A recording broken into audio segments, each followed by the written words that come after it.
Hello friends, my name's Chronic and welcome back to another book review. This is crazy. It has taken me so long. I have actually read 4 books between the time that I made the last book review and filming this book review. So with that, you'd think maybe that would mean that I would make more of these videos, but it actually just makes me not want to do these videos, because why would I film a book review if I could just read more books?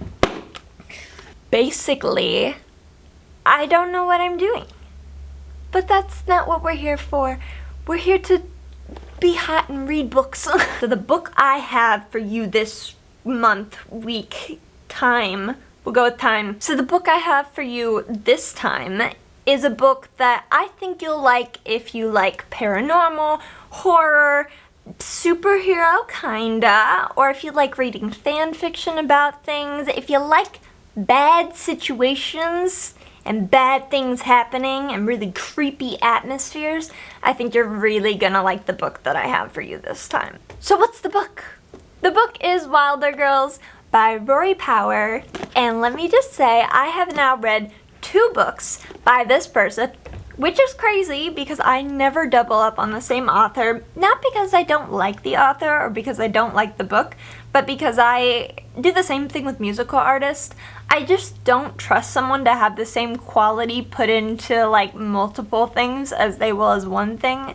It's a weird stigma to have, and I've had it since I was little. I'll work on that. I'll show you the other one, but don't remember it because I'm gonna make a book review about it later. Promise. This is her other book, Side by Side. This is them. This is Burn Our Bodies Down. We're putting it away. You'll see about it later. So what is this magical book that I am recommending to you this time? Well, this book is called Wilder Girls, and let me just read you the description because the description really got me hooked. It started slow. First, the teachers died one by one. Then the tox began to infect the students, turning their bodies strange and foreign. Now, cut off from the rest of the world and left to fend for themselves on their island home, the girls of Raxter School don't dare wander outside of the surrounding fence, to where the tox has made the woods wild and dangerous. But when Bayet goes missing, Heidi will do anything to find her, even if it means breaking quarantine and braving the horrors that lie beyond.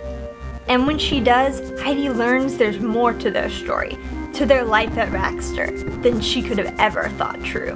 We've got some raving reviews down at the bottom too. We have author of a New York Times bestseller who says we're about to witness the emergence of a major literary star, who I could agree with. I haven't read the rest of Rory Power's books, but we'll get to that later. And we have from another New York Times bestselling author, an eerie and unforgettable triumph. This one, I agree with. I love this book. I cannot tell you how much I love this book. Unlike some of the other books I've read, it doesn't have like a weird twist at the end. It just kind of keeps going in a steady upcline and then it kind of poof. But yeah, hold on, we'll get there. Now, as you heard from that description, you might be understanding why I said if you like horror, if you like paranormal, you might like this book. And as someone who reads all kinds of books on things like Wattpad, I can definitely say I've read stories like this, especially with fan fiction about superheroes. You would not believe how many X-Men fan fictions on Wattpad have like weird paranormal and like horror twists to them. It's kind of freaky, but it is so much different reading something like that on Wattpad versus having something physically in your hands. It really made me not want to put the book down, and I think that's a really good thing for a book to have. Now, I'm not trying to get into spoilers, but if I do, I will sound an alarm and I will let you know a timestamp. You can skip right through it, but if there are spoilers, they'll be very minor, so it's up to you. I'll let you know. I've got your back. But that being said, this book has 3 main characters. Well, not main. There are 3 characters you need to know about. There's the main character, Heidi. I don't know how to pronounce her name. It's Hetty, which I pronounce it Heidi, but I think it could be Hetty. There are a few words in here that I have mispronounced the entire book, like the second character, who is Heidi's best friend, Bayat, who I have pronounced Byrat the entire book. There is no R in her name. It is spelled like this, but I have managed to mess that up the entire book before realizing at the end there's no R. The names aren't important, the characters are. You can say them, quite frankly, however the hell you want, as long as you know who you're talking about. And then finally, we have kind of a third wheel. She's important. She becomes very important, but she's kind of important. She's more of like a third wheel between Heidi and Bayrat until... Did you hear it? Did I? She's kind of a third wheel between Heidi and Bayrat. Her name is Reese, which I love that name. She is kind of this gruff character who really her only mission after the school closes is to find her dad. It becomes a pretty big plot point. I'm not going to say right now if they find it or not because quite frankly this is not spoiler. Now, as I said, the girls are all stuck on this all-girls school on this island. All the teachers are girls, all the students are girls, and at the beginning of the school year, there are like 100 students and like 50 teachers or something insane like that. There's a lot of people on this school, on this island, like miles away from shore. But as the talks kind of infects people, by the time the story starts, there are only about 20 students and maybe 10 teachers. Like, it's a big difference. Now, I read this book a while ago, so those numbers might be off, but it's a huge difference, and it just puts into scale how many people have died of this disease. And this disease kind of stays anonymous. You never really know what's happening or why. Like, I think they explained it towards the end of, like, this is what is happening to this island, but, like, people are getting affected in all kinds of ways. Like Heidi, something is happening to her eye. Reese has scale on her arm. One girl, like, she is just bleeding profusely. It is crazy what is happening to these girls, and it's not really consistent except for the fact that it is very painful. The only other thing you really need to know is that the main story takes place around the group of girls that end up being called boat girls because supplies gets brought to the island by boat, and there are a few girls who have to walk about, I don't know, a few miles through wooded area just to get to the boat supply dock. Now, Reese really wants to be a boat girl.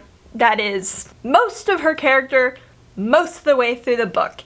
The other two don't really care. But around chapters 5 to 10, I can't really remember, around early in the book, but not super early in the book, all of that changes. And you're kind of taken off guard, but you understand quickly what's going on, and you see just how it affects everyone, and honestly, it leads to some really shocking information. And that information is just the tearing down of friendships and walls and trust and how you go through it. Now, this being said, I'm gonna get into some spoilers, so here's the sound, here's the timestamp. If you don't want to be here, skip and we'll talk about some other stuff in a bit.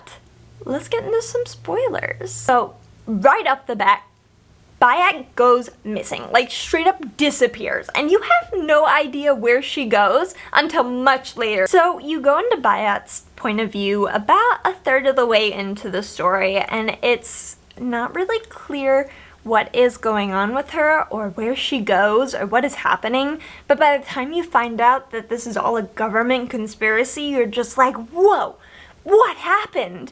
And it's really sad how it ends out. I mean, to really get into some spoilers, skip like 20 seconds if you don't want to hear this. Pretty much everybody on that island dies except for the main three because they managed to escape. But like, it is crazy just how much death and destruction this plague causes, how much the government causes. The whole island goes down, and it's a lot. Now, Heidi gets Boat Girl. She becomes Boat Girl. She is Boat Girl, which Reese really doesn't like, and by this time Bayrat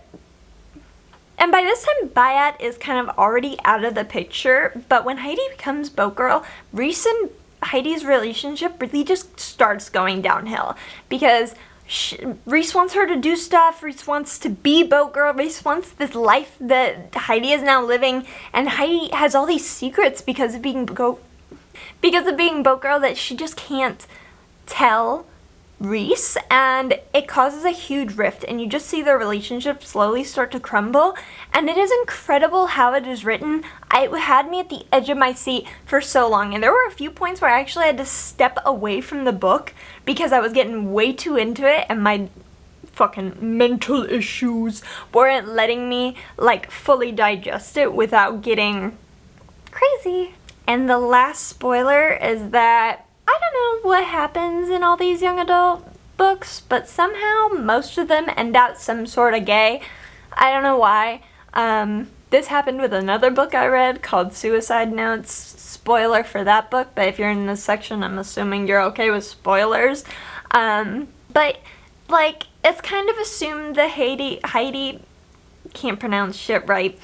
It's kind of assumed that Heidi and Bayat are kind of gay for each other, but then, like, Reese becomes gay for Heidi, and you're just like, is this a love triangle amongst teenage girls? What is going on here? But, I mean, it's not a huge bad thing, because since they all end up together, in the end, you're just kind of assuming that they all kind of go about their lives as happy little people, and everything's okay.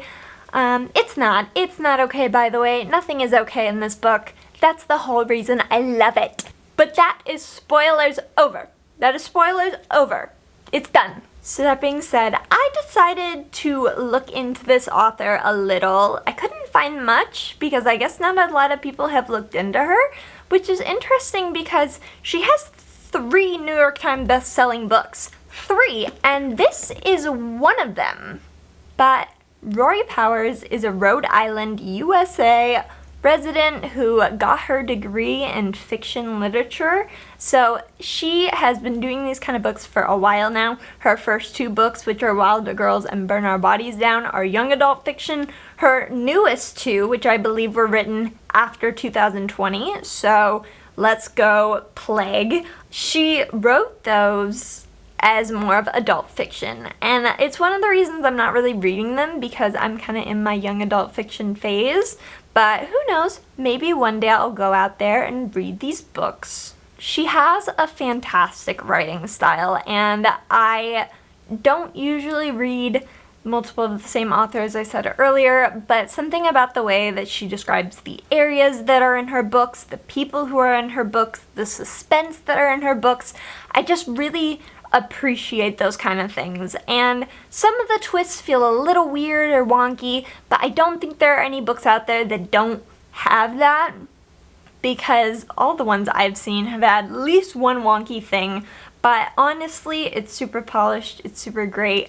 I love the book. I think you guys are going to too. If I ever got the chance to like interview Rory, I think I'd be really into that. But that being said, guys, I hope you enjoyed this book review, and I hope you check it out.